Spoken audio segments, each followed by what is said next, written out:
creo que la cuestión de fondo, que está empezando a resultarnos crucial, es la creatividad. Ahora, la creatividad es en tanto dónde, cómo, de cuándo, de qué manera. Hablar de la creatividad en abstracto puede llevarnos a un camino sin salida. En cambio, si esta la referimos al gran drama de las ciudades contemporáneas y cómo crear una alternativa, ya sea interviniendo en las ciudades existentes o empezando a pensar en cómo producir nuevos asentamientos ante esta demanda enorme poblacional, me parece que hay que revisar cuál fue la creatividad que dio origen a las ciudades. Bien, pero la ciudad es un artefacto que crece al infinito. Pues hoy pareciera que no.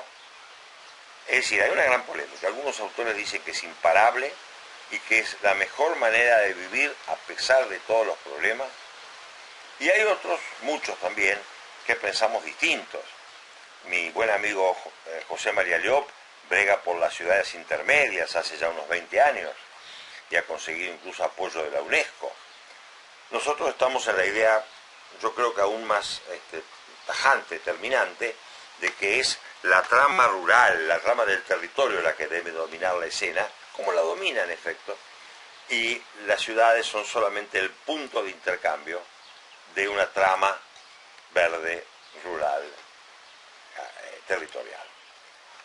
La ciudad entonces puede ser ese agregado de 20 millones de habitantes, donde ya unos no se conocen a los otros, donde cómo es posible recibir 500.000 habitantes nuevos por año. Las propias grandísimas ciudades, es el caso de México, hoy están creciendo menos que en las grandes ciudades intermedias de México, como puede ser Monterrey, Toluca, Guadalajara, etc. Pareciera que hay un momento que por restricciones físico-espaciales, se crea una inercia de no contacto que somete a los individuos o a la exclusión, dominantemente en las periferias, en los centros abandonados como guetos de pobres, y que rompe las relaciones de intercambio y de asociatividad que dieron origen al concepto de ciudad. Lo que hay que hacer es reinventar el concepto de ciudad. ¿En qué sentido? Uno de los atributos que hizo nacer la ciudad, como lo acabo de decir, es el intercambio, la división del trabajo y por lo tanto el nacimiento de una economía moderna. Eso se materializó en la ciudad en el mercado, que tomó formas distintas en intensidad y nobleza. Por ejemplo, el mercado en el ágora ateniense estaba prácticamente mezclado con las actividades políticas más generales. En el foro romano los mercados estaban muy cerca, eran un componente. Ya empezaron a salirse del foro. El foro era el espacio abierto de la civilidad y el lugar donde se hacía la política. El mercado comienza a tener su propia interpretación. Esto es claro en Roma, donde se ve que los mercados de Traiano, por ejemplo, estaban apenas a 200, 300 metros y por supuesto eran consecuencia de unos trueques políticos y económicos que se hacían en el foro.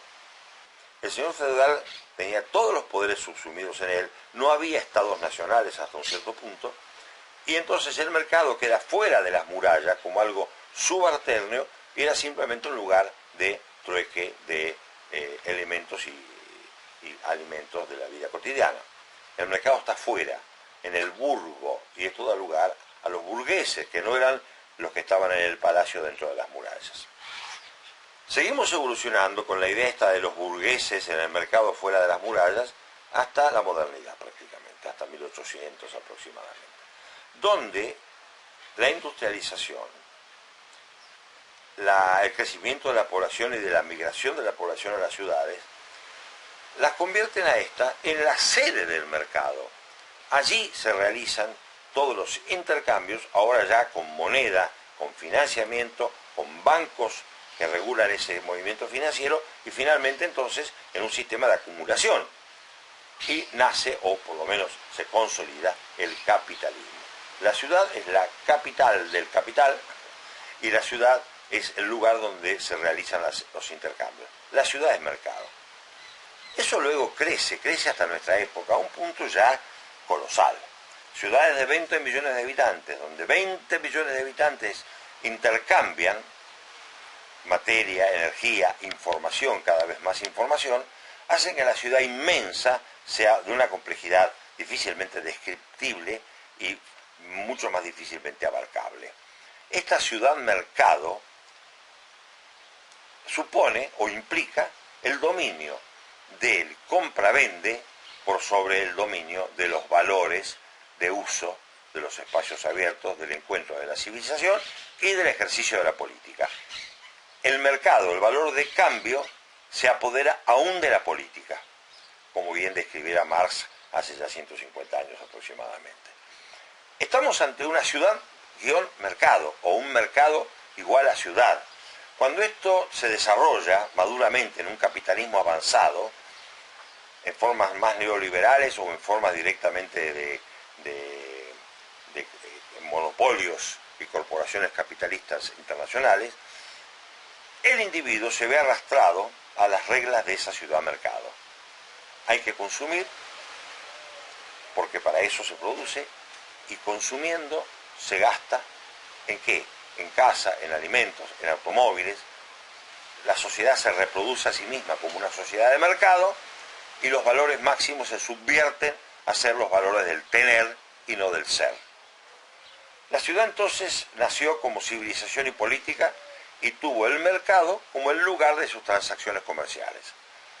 Hoy la ciudad es un mercado dominado por un consumo permanente que facilita un productivismo permanente, y de ahí el poder capitalista concentrado, las grandes corporaciones que ya no son locales sino que son globales, y se pierde la vida asociada y la creatividad en el contexto en el que se vive. Ya no importa dónde se vive, importa lo que hay dentro de las paredes de la casa, lo que dice la televisión, lo que dicen los mensajes comerciales.